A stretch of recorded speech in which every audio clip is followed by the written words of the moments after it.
नमस्कार, हरियाणा न्यूज देख रहे हैं आप और मैं हूं आपके साथ कीर्ति कंसल। धनतेरस की आप सभी को हार्दिक शुभकामनाएं।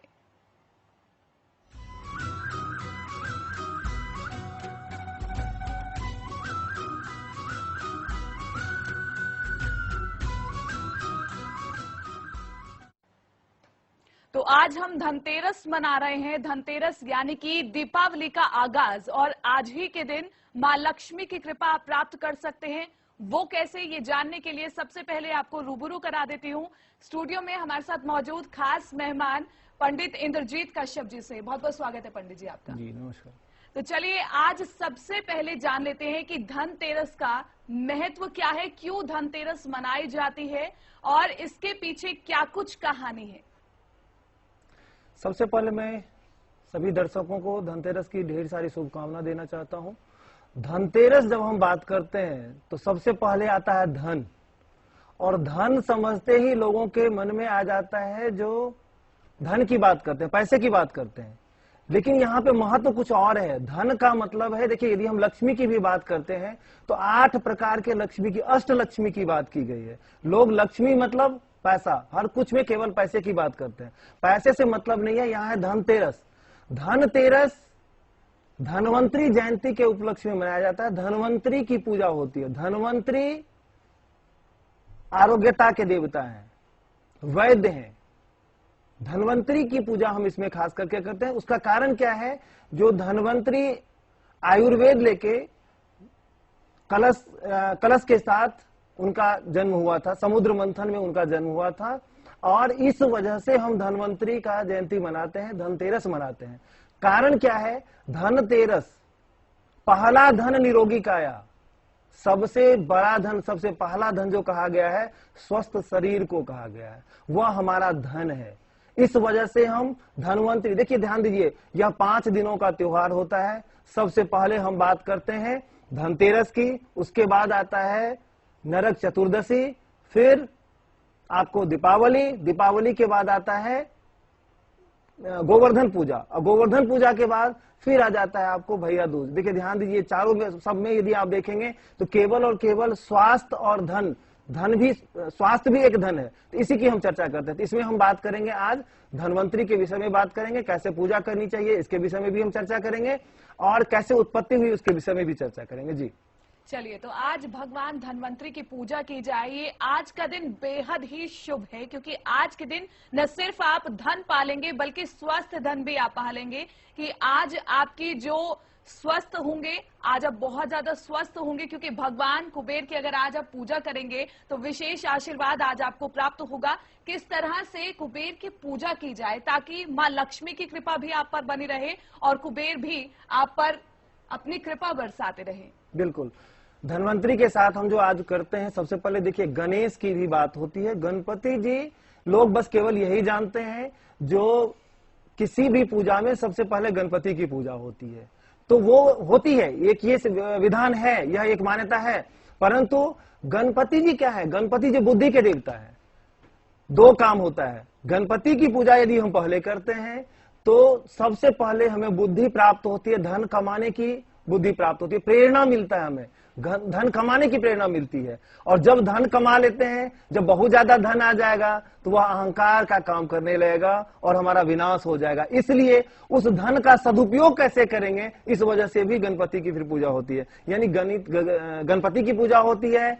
फिर उसके बाद आज खास करके धनतेरस है तो धनवंतरी की पूजा होती है, माँ लक्ष्मी की पूजा होती है, और उसके साथ साथ हम कुबेर की पूजा करते हैं। इसमें हम पूजा में खास करके कहा जाता है पंचोपचार या षोडशोपचार से पूजा करनी चाहिए। पंचोपचार यानी 5 उपचार, गंध, पुष्प, धूप, दीप और नैवेद्य, ये हमारे पंचोपचार है। 5 उपचार। गंध का तात्पर्य क्या है? गंध का मतलब यहाँ थोड़ा सा आप लोगों को समझने में दिक्कत हो। गंध मतलब होता है चंदन, चंदन, फूल, धूप, दीप और नैवेद्य। ध्यान रखें, धूप की बात होती है। मैं एक आग्रह करना चाहूंगा, जो अगरबत्ती हम अक्सर यूज करते हैं, अगरबत्ती में बांस की बत्ती होती है। साइंटिफिक रीजन उसका बताता हूं। बांस की बत्तियों का प्रयोग नहीं करना चाहिए। बांस की बत्ती यानी अगरबत्ती का यूज होता है, यानी बांस जलता है कब? जब किसी का दाह संस्कार हो रहा है उस समय। और साइंटिफिक कारण क्या है, जो जब बांस जलता है तो उससे एक प्रकार का रसायन का रिसाव होता है जो हमारे स्वास्थ्य के लिए हानिकारक होता है। इस वजह से अगरबत्ती नहीं, धूप के विषय में कहा गया है, गंध, पुष्प, धूप, दीप और नैवेद्य। 16 उपचार, षोडशोपचार की हम बात करते हैं। 16 उपचार में सबसे पहले क्या आता है, आवाहन। आवाहन के बाद आसन। सबसे पहले हम बुलाएंगे, फिर उसके बाद आसन होगा, फिर जल दिया जाएगा। 4 सबसे पहले हम देते हैं, 4 बार जल दिया जाता है। एक बार होता है हाथ धोने के लिए, सबसे पहले मुंह धोने के लिए, फिर हाथ धोने के लिए, पैर धोने के लिए और फिर स्नान के लिए। स्नान के बाद आ जाता है स्नान, पंचामृत स्नान और फिर स्नान। स्नान हो गया, इसके बाद क्या होगा, स्नान के बाद हम वस्त्र की बात करते हैं। वस्त्र, फिर उपवस्त्र, फिर उसके बाद वस्त्र। यज्ञोपवीत होता है, यज्ञोपवीत। और देवी को देखिए, ध्यान दीजिएगा, यहां देवी को अलंकारणार्थ अक्षत कहा गया है। यानी हम देवता भाव के भूखे होते हैं। देवता को हम अलंकार नहीं दे रहे हैं, हम क्या दे रहे हैं, अक्षत दे रहे हैं। अक्षत, यहां अक्षत का मतलब मैं थोड़ा सा यहां समझाना चाहूंगा। अक्षत जिसका छत नहीं, यानी पूर्ण होना चाहिए। आप देखेंगे यहां पे चावल, कोई भी लोग दुकान जाते हैं, क्या बोलते हैं, अरे भैया पूजा के लिए कोई चावल दे देना। खाने के लिए, सॉरी माफ करेंगे, खाने के लिए बासमती चावल चाहिए और पूजा के लिए कोई भी चावल। छत नहीं होना चाहिए, पूर्ण चावल होना चाहिए। पूजा में पूर्ण चावल की बात होती है। तो यानी देवताओं को यज्ञोपवीत और देवियों को अलंकारणार्थ हम अक्षत की बात करते हैं। उसके बाद अक्षत के बाद नैवेद्य हो जाता है। फिर उसके बाद, सॉरी, अक्षत के बाद गंध, माला, धूप, दीप, उसके बाद नैवेद्य, तत्पश्चात तांबूल। मुख शुद्धि हेतु तांबूल की बात होती है। तांबूल के बाद प्रदक्षिणा। प्रदक्षिणा होता है, इस प्रकार से आप प्रदक्षिणा कर सकते हैं। 3 प्रकार से प्रदक्षिणा हम करते हैं। एक होता है प्रदक्षिणा मतलब घूमना, और यहां ध्यान रखें प्रदक्षिणा का मतलब होता है क्लॉकवाइज। हमेशा जैसे घड़ी की सुई चलती है तो हम यदि हमारे पास स्पेस है तो हम प्रदक्षिणा कर सकते हैं, और नहीं तो हाथों से कर सकते हैं, या नहीं तो लोग एक ही जगह पे घूम जाते हैं। प्रदक्षिणा। और उसके बाद होता है पुष्पांजलि। ओम यज्ञमजंत देवा स्थान धर्मानि प्रथमान्यासन्न। तो हम इस प्रकार से मंत्र से, या मंत्र नहीं तो सबसे बड़ा हम मंत्र कहते हैं, सबसे बड़ा मंत्र है आपकी श्रद्धा। आप भाव से पुष्पांजलि अर्पित करें। पुष्पांजलि अर्पित करने के बाद यहाँ पे ध्यान देंगे, षोडशोपचार में अक्सर लोग कह देते हैं एक उपचार होता है दक्षिणा। दक्षिणा इसके अतिरिक्त होता है। तो ये 16 प्रकार से हम उपचार कर सकते हैं देवताओं को प्रसन्न कर, किसी भी देवता की पूजा के लिए हम ये कर सकते हैं जी। तो देवताओं को अगर प्रसन्न करना है तो षोडशोपचार जरूर अपनाएं, और लगातार स्क्रीन के माध्यम से भी आपको दिखा रहे थे ताकि आप जल्दी से नोट कर लीजिए और उनको अपने रिश्तेदारों को भी बताइए, आगे जाकर के शेयर जरूर कीजिएगा, क्योंकि इससे विशेष लाभ आपको भी प्राप्त होगा और दूसरों को भी प्राप्त होगा। आज धनतेरस की बात कर रहे हैं। धनतेरस की बात करते हुए ये जरूर जानना चाहूंगी पंडित जी कि धनतेरस आखिरकार क्यों मनाया जाता है, इसके पीछे का इतिहास आखिरकार क्या है? बिल्कुल, मैंने अभी बताया जो धनवंतरी का जन्म, धनवंतरी की उत्पत्ति हुई।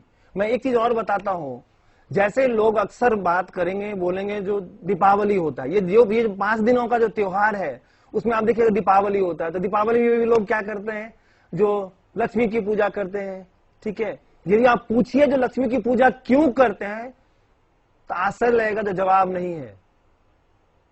एक ही लोग कहते हैं इस दिन रामचंद्र जी 14 वर्ष के वनवास के बाद अयोध्या लौटे थे। तो मैं कहता हूं यदि अयोध्या लौटे थे तो लक्ष्मी से क्या संबंध हो गया? तो इसमें अक्सर लोगों का जवाब होता है जो रामचंद्र जी विष्णु के अवतार हैं और सीता मां साथ में है तो इसलिए लक्ष्मी का नहीं। दीपावली के दिन समुद्र मंथन हुआ था, उसी समुद्र मंथन में धन्वंतरी का भी जन्म हुआ था और समुद्र से ही मां लक्ष्मी की भी उत्पत्ति हुई है। और आज के ही दीपावली के दिन ही मां लक्ष्मी ने विष्णु जी को अपने वर के रूप में चुना था। इसकी एक कहानी है, राजा बलि के राज्य में दानव असुर ये सब बहुत ज्यादा शक्तिशाली हो गए थे। शुक्राचार्य से उनको अलग से, शुक्राचार्य से शक्ति, बहुत ज्यादा शक्ति उनको प्राप्त थी। और इधर दुर्वासा ऋषि के श्राप से राजा इंद्र, देवराज इंद्र, इनकी शक्ति छीन हो गई थी। देवता पराजित हो रहे थे और दानव बहुत ज्यादा उतावले हो रहे थे। सब घबराए हुए थे, क्या करें, कुछ समझ में नहीं आ रहा था। ब्रह्मा जी के साथ सारे देवता मिलकर विष्णु जी की आराधना करने लगे, जो उन्हीं के पास इनका उपाय होगा। सारे के सारे सभी गए विष्णु जी के पास। विष्णु जी बोले, जब कभी, ध्यान दीजिएगा, देखिए यदि कहानी भी है, कहानी में भी हमें बहुत सीख मिलती है। विष्णु जी बोले, जब परिस्थिति सही नहीं हो, अनुकूल नहीं हो, तो दुश्मन को भी दोस्त बना लेना चाहिए। और देवताओं को सलाह दी गई कि सबसे पहले आप दैत्यों से दोस्ती कर लें, उसके पश्चात क्षीर सागर का मंथन करके उससे अमृत प्राप्त करें, और अमृत आप लोग पान कर लें, और इससे आपकी मृत्यु नहीं होगी, आप बचे रहेंगे और दानव का अंत हो जाएगा। वही हुआ। मंदराचल पर्वत, जब हम कुछ मंथन करते हैं तो एक कील होता है, नीचे में बेस होता है, और एक रस्सी की भी सहायता होती है। मंदराचल पर्वत को कील के रूप में लिया गया और वासुकी नाग को रस्सी के रूप में लिया गया। और उसके बाद स्वयं भगवान विष्णु कच्छप रूप में, कच्छप अवतार यहां कहा गया है, कच्छप रूप में वो उनका बेस बन गए। अब भगवान विष्णु ने यहां एक लीला रची, दानवों में उनकी बुद्धि को विकसित कर दिया और देवताओं में उनकी बुद्धि को विकसित कर दिया। इधर वासुकी नाग उनको निद्रा में सुला दिए, क्योंकि जब वो घर्षण होगा तो उस नाग को कष्ट नहीं हो। जब भगवान विष्णु सब में अपनी अपनी बुद्धि के अनुरूप ज्ञान दे दिए, तो यहां बुद्धि, देखिए बुद्धि कैसे काम करता है। भगवान विष्णु ने उनकी बुद्धि दी, और वो देवता क्या किए, तो देवता सबसे पहले नाग के सिर के तरफ चले गए, मुंह की तरफ चले गए पकड़ने के लिए। तो ये देवताओं की बुद्धि थी। वहां दानव ने कहा, जो यह देवता कुछ छल कर रहे हैं, यदि वो सिर की तरफ जा रहे हैं तो इसका मतलब कोई बात है। उन्होंने कहा, जो मुझ में बहुत ज्यादा शक्ति है, आप पूंछ की तरफ जाओ, हम सिर की तरफ रहेंगे। यही उनकी नीति थी, और यही हुआ। वो पूंछ की तरफ चले गए देवता, और दानव सिर की तरफ, क्योंकि उसमें तेज होती है। और तत्पश्चात समुद्र का मंथन प्रारंभ हुआ। समुद्र मंथन में सबसे प्रथम विष निकला, कालकुट विष।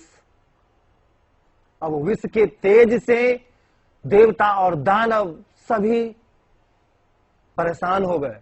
फिर भगवान शंकर का आवाहन किया गया, और भगवान शंकर आए और उस विष को हाथों में लेके पी लिए, और पीने के बाद वो गर्दन के पास ही रोक लिए, और इस वजह से उनका गर्दन नीला पड़ गया। उसके बाद इसमें सब कुछ की उत्पत्ति हुई। 14 रत्न निकले, उनमें से कुल 14 रत्नों में धन्वंतरी भी, लक्ष्मी भी, और मैं एक और विशेष बताऊं, जो चंद्रमा की भी उत्पत्ति समुद्र मंथन से ही हुई। उस धन्वंतरी की जयंती, यानी धन्वंतरी भी निकले, तो धन्वंतरी की जो उत्पत्ति हुई उसमें वो अमृत कलश लेके निकले थे। दानवों ने जैसे ही वो अमृत कलश निकला, दानव उससे छीन लिए। दानव बलवान थे, देवता चूंकि उनमें शक्ति नहीं बची थी, उनमें संभव नहीं हुआ जो वो उससे छीन पाए। अब परेशान क्या करते, इनकी परेशानियों को देखकर भगवान विष्णु सोचने लगे, जब इनकी अब मदद करना पड़ेगा। फिर भगवान विष्णु ने मोहिनी का रूप धारण किया। मोहिनी का रूप धारण करने के बाद दानव और देवता दोनों आपस में लड़ रहे हैं।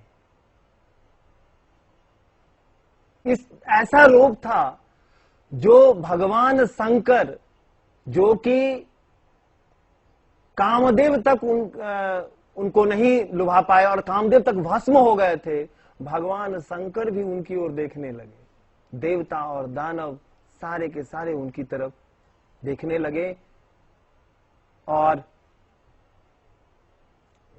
उन्होंने एक यहां नीति बनाई जो मोहिनी रूप में उन्होंने कहा दानवों से, जो आप क्या देख रहे हो, तो आप क्या हमारे झगड़े को शांत करने के लिए आए हो? उस अमृत के कारण देवता और दानव आपस में झगड़ रहे थे, देवता पराजित हो रहे थे। कहते आप क्या हमारे झगड़े को सुलझाने आए हो? तो नहीं, हम क्यों सुलझाएंगे, आप सब आपस में बुद्धिमान हो और कश्यप ऋषि के दोनों संतान हो। ध्यान दीजिएगा, कश्यप ऋषि की 2 शादी, दीति और अदिति। दीति के पुत्र दानव हुए और अदिति के पुत्र देवता हुए। दीति और अदिति दोनों आप सब आपस में भाई हो, आप सब खुद ही निपटारा कर लो। मुझ में आप सुंदरी को देखकर आप भाव विहल मत हो और आप अब खुद ही निपटारा कर लो। उनके इस नीति को समझते हुए दानवों ने कहा नहीं, आप पर मुझे पूर्ण विश्वास है और आप ही बांट दें। और सभी देवता और दानव को कतार में लगा दिए और उसके बाद उन्होंने उस अमृत का बंटवारा किया। अमृत बांटने में देवताओं के कतार में एक स्वर भानु नाम के दानव उनको लग गया, जो यह कुछ न कुछ यहाँ पे चाल है। और इसी चाल को समझते हुए वो क्या किए, तो देवताओं के लाइन में लग गए। चंद्रमा को इंट्यूशन पावर, चंद्र प्रभावित व्यक्ति को पूर्वाभास ज्यादा होता है, उन्हें इंट्यूशन हुआ। उन्होंने सूर्य की तरफ इशारा किया, जो यह मुझे लग नहीं रहा देवता है, और सूर्य पक्का हो गया, यानी कॉन्फिडेंस होता है, सूर्य में कॉन्फिडेंस होता है। और वो विष्णु जी की तरफ इशारा किए, विष्णु जी ने चक्र से उस दानव का गर्दन काट दिया, और जो कि एक राहु और केतु अलग अलग हो गए। और ये समुद्र मंथन इस प्रकार से संपन्न हुआ और देवताओं में अमृत बांटा गया और देवता उसके बाद अमर हो गए और दानवों का बाद में अंत हो गया। जी बिल्कुल पंडित जी, लेकिन एक बात तो ये जरूर कहना चाहूंगी कि आपके इस कथा से, आपके इस कहानी से ये जरूर आज सीखने को मिला कि आज के दिन दुश्मनों को भी अपना दोस्त बनाए, क्योंकि बिल्कुल बिल्कुल बिल्कुल, जब भी विकट परिस्थिति हो, देखिए हर कथा में एक सीख होती है।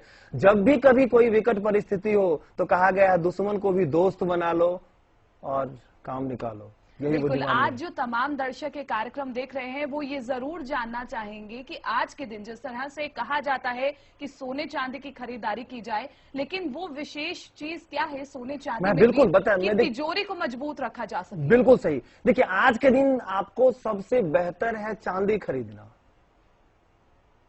कुछ लोग बर्तन खरीदते हैं। बर्तन क्यों खरीदते हैं? कहते कलश में ही अमृत था और जहां से धनवंतरी की उत्पत्ति हुई, तो इसलिए लोग बर्तन खरीदते हैं। चांदी क्यों खरीदना चाहिए? उसके पीछे लॉजिक है। चांदी चंद्रमा का प्रतीक है और चंद्रमा शीतलता देता है। जब आप चांदी यानी चंद्रमा शीतलता देता है, चांदी खरीदेंगे तो कैसा रहेगा? मन रहेगा, शांत रहेगा। और जिसके घर में कहा जाता संतोषम परम सुखम, संतोष है तो सबसे बड़ा धन है, सबसे बड़ा सुख है वह। तो सुख समृद्धि और शांति के लिए आपको चंद्रमा यानी चांदी हर हाल में खरीदना चाहिए। मैं यहां पे एक सलाह देना चाहूंगा। चांदी में लोग अक्सर क्या करते हैं, देखिए धन हम कुछ भी अर्जित करते हैं, मैं अक्सर कुछ भी बात करता हूं तो लॉजिक के साथ बात करता हूं जिससे आप सही ढंग से समझ सके। अक्सर आप देखते होंगे मार्केट में जो भी है, लोग क्या करते हैं, कोई सिक्का ले लेता है, उसमें गणेश लक्ष्मी की मूर्ति होती है। आप भगवान की मूर्ति अलग लें, गणेश लक्ष्मी की मूर्ति वाला यदि आप चांदी लेते हैं तो एक मन में भाव जुड़ जाता है, ना तो आप उसको चेक करवा पाते हैं सही है या गलत, और दूसरा कभी भी विकट परिस्थिति में धन हम जमा करते ही धन इसलिए है जो विकट परिस्थिति में हमारे लिए काम आए, तो वह हम उसके बाद भावना उससे जुड़ जाती है। तो इसलिए कोई भी चांदी खरीदें, जरूरी नहीं है जो वह गणेश लक्ष्मी का चित्र वाला ही हो, कोई बर्तन भी खरीद सकते हैं। और चंद्रमा खास करके चांदी खरीदना जितना भी खरीद सकते हैं, छोटा ही खरीदें, उससे मतलब नहीं है, बहुत ही अच्छा है, बहुत ही शुभ कहा गया है। जी बिल्कुल। वैसे चांदी शीतलता का भी भाव देती है। अगर जी आप बिल्कुल। चांदी खरीदते हैं तो जितने भी लोग हैं जिनमें गुस्सा होता है, कहीं ना कहीं उनका गुस्सा भी शांत हो जाता है। जी अगर आज के दिन आप चांदी खरीदेंगे तो आपके जो आय होगी वो भी दोगुनी हो जाएगी। भगवान धन्वंतरी का आपको आशीर्वाद भी जरूर मिलेगा। और इसी के साथ बहुत बहुत शुक्रिया पंडित जी अपना कीमती समय देने के लिए। और तमाम वो दर्शक जो ये लगातार ये कार्यक्रम देख रहे हैं उन सभी का बहुत बहुत शुक्रिया। आज के दिन चांदी जरूर खरीदे और यही आशा करते हैं कि आपका ये जो धन्वंतरी का जो आज का दिन है, भगवान धन्वंतरी आप पर इस तरह से ही कृपा बरसाते रहे। फिलहाल मुझे दीजिए इजाजत। नमस्कार।